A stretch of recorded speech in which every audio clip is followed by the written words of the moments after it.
Please دوستو میرے channel کو ضرور سبسکرائب کریں اور ساتھ ہی بیل آئیکن کو دبائیں تاکہ مزید آنے والی ویڈیو آپ تک پہنچ سکے۔ بسم اللہ الرحمن الرحیم۔ دوستو آج میں آپ کے سامنے حاضر ہوا ہوں ایک نئی ویڈیو کے ساتھ۔ مرنے کے بعد بات کرنے والے حضرات وہ کون کون ہیں جنہوں نے مرنے کے بعد بات کی تھی؟ وہ 4 ہیں۔ پہلے ہیں زکریا علیہ السلام کے بیٹے یحییٰ علیہ السلام ہیں جب لوگوں نے ان کو ذبح کر ڈالا۔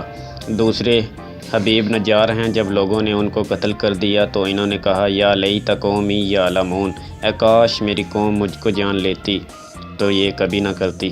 تیسرے ہیں حضرت جعفر طیار رضی اللہ تعالیٰ عنہ ہیں، جنہوں نے کہا تھا وَلَا تَحْسَبَنَّ الَّذِينَ قُتِلُوا فِي سَبِيلِ اللَّهِ أَمْوَاتًا بَلْ أَحْيَاءٌ عِندَ رَبِّهِمْ يُرْزَقُونَ۔ اور چوتھے ہیں حضرت علی رضی اللہ تعالیٰ عنہ کے لڑکے حضرت حسن رضی اللہ تعالیٰ عنہ تھے۔ انہوں نے کہا تھا وَسَيَعْلَمُ الَّذِينَ ظَلَمُوا أَيَّ مُنقَلِبٍ يَنقَلِبُونَ۔ دوستو اسی کے ساتھ میرے چینل کو ضرور سبسکرائب کریے گا تاکہ مزید آنے والی ویڈیو آپ تک پہنچ سکے۔